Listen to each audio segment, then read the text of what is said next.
Bismillahirrahmanirrahim. Assalamualaikum warahmatullahi taala wabarakatuh. Okey, bersama Ustaz lagi. Hari ini kita akan mempelajari sebuah tajuk baru, iaitu ibadah puasa pada bulan Ramadan. Okey, ini bagi ibadah bagi tahun 6. Okey, yang pertama kita akan lihat iaitu pengertian puasa. Okey, apa pengertian dia? Menahan diri daripada perkara yang membatalkan puasa bermula daripada terbit fajar sehingga terbenam matahari, beserta dengan niat dan syarat-syarat tertentu.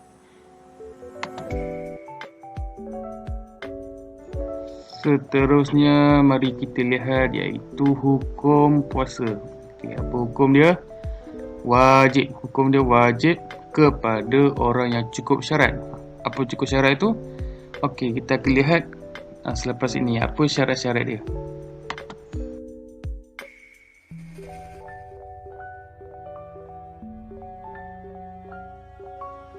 Okey, sebelum kita lihat syarat-syarat puasa itu, kita akan lihat yang terlebih dahulu itu dalil puasa. Okey, tengok dalil nakli puasa. Boleh ikut Ustaz, kita baca sama-sama. Auzubillahi minasyaitonirrajim. Ya ayyuhallazina amanu kutiba alaikumus siyamu kama kutiba alal ladzina min qablikum la'allakum tattaqun. Okey, maksudnya, wahai orang yang beriman, kamu diwajibkan berpuasa sebagaimana yang diwajibkan atas orang dahulu daripada kamu supaya kamu bertakwa. Surah Al-Baqarah ayat 183. Okey, ini dia syarat wajib puasa. Okey, mari kita lihat sama-sama. Apa itu syarat wajib puasa? Okey, yang pertama, dia mesti yang beragama Islam. Itu wajib untuk berpuasa, syarat dia. Yang kedua, berakal. Berakal maksudnya boleh berfikir, tidak gila. Yang ketiga, baligh. Baligh ni maksudnya cukup umur. Yang keempat, mampu berpuasa, tidak sakit ataupun tidak uzur. Itu mampu berpuasa.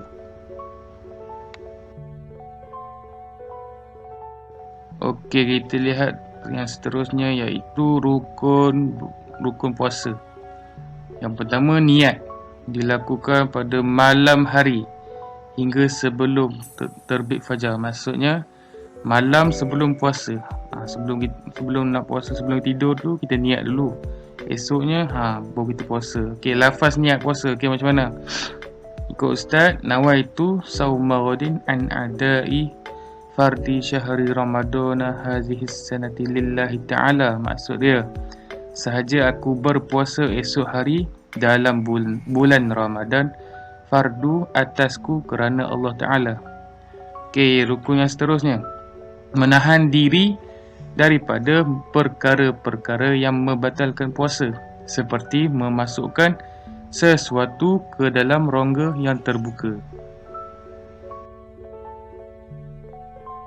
Okey, seterusnya kita akan lihat sunat, perkara sunat ketika puasa. Okey, apa perkara sunat itu? Yang pertama, bersahur. Itu bersahur dikira perkara sunat. Yang kedua, mengakhirkan sahur. Maksud dekat sini melambat-lambatkan sahur. Tak apa, itu sunat. Yang ketiga, menyegerakan berbuka. Dah dengar waktu azan maghrib, kita seharusnya kita disunatkan menyegerakan berbuka puasa. Yang keempat, disunatkan berbuka dengan rutab, atau maksud kat sini kurma basah atau tamar. Yang kelima, berdoa sebelum berbuka. Okey, seterusnya kita akan lihat paparan, iaitu puasa merehatkan sistem pencernaan. Okey, apa sistem pencernaan yang dapat direhatkan ketika kita sedang berpuasa? Okey, yang pertama, mulut. Yang kedua, kerongkong. Yang ketiga, perut. Yang keempat, usus kecil. Yang kelima, usus besar. Gambaran ni kita akan lihat mana mulut, tu mulut, mana kerongkong, mana perut, mana usus kecil dan mana usus besar. Di sistem pencernaan ini dapat direhatkan ketika kita sedang berpuasa. Seterusnya kita akan lihat syarat sah puasa. Yang tadi kita dapat lihat syarat wajib. Yang ini kita akan lihat pula iaitu syarat sah puasa. Yang pertama apa? Mesti beragama Islam. Yang kedua, mumayyiz. Mumayyiz maksud ini sudah cukup umur. Sudah cukup umur, dah boleh fikir ataupun dah boleh membezakan antara perkara baik dan perkara buruk. Okey, yang ketiga, berakal. Berakal maksud dia dekat sini iaitu tidak gila, waras. Yang keempat, yang terakhir iaitu suci daripada haid, nifas dan wiladah. Ini bagi golongan wanita. Okey, kita akan lihat kat sini perkara-perkara yang membatalkan puasa. Apa perkara yang membatalkan puasa? Yang pertama kita akan lihat kat sini, mengeluarkan air mani dengan sengaja. Bagi golongan lelaki tak boleh mengeluarkan air mani dengan sengaja. Yang kedua, haid, nifas dan wiladah. Ini bagi golongan perempuan ataupun wanita. Yang ketiga, makan dan minum dengan sengaja. Keempat, muntah dengan sengaja. Yang kelima, memasukkan sesuatu ke dalam rongga terbuka. Yang keenam, murtad. Yang ketujuh, gila, mabuk atau pingsan sepanjang hari. Yang terakhir iaitu melakukan jima di siang hari. Maksud jima di sini iaitu persetubuhan antara suami isteri.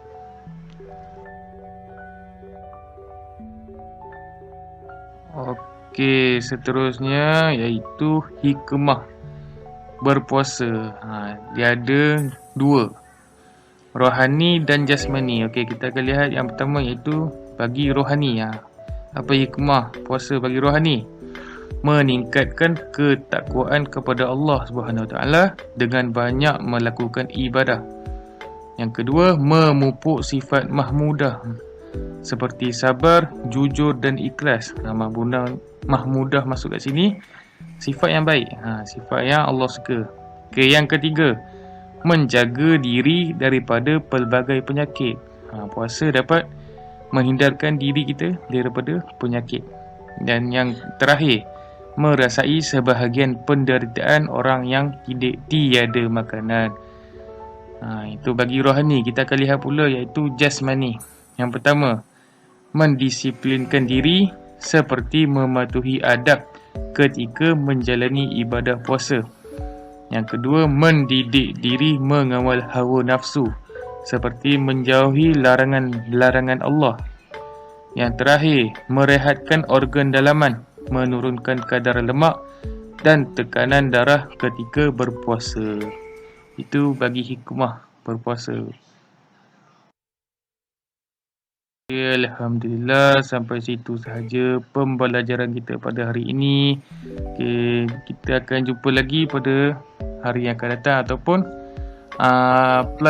pembelajaran baru yang akan datang. Sekian daripada Ustaz. Semoga apa yang Ustaz sampaikan pada hari ini, murid-murid semua ataupun anak-anak semua dapat ingat dengan baik pada tajuk ibadah puasa ini. Kita akan jumpa pada hari yang akan datang. Sekian daripada Ustaz. Assalamualaikum warahmatullahi taala wabarakatuh.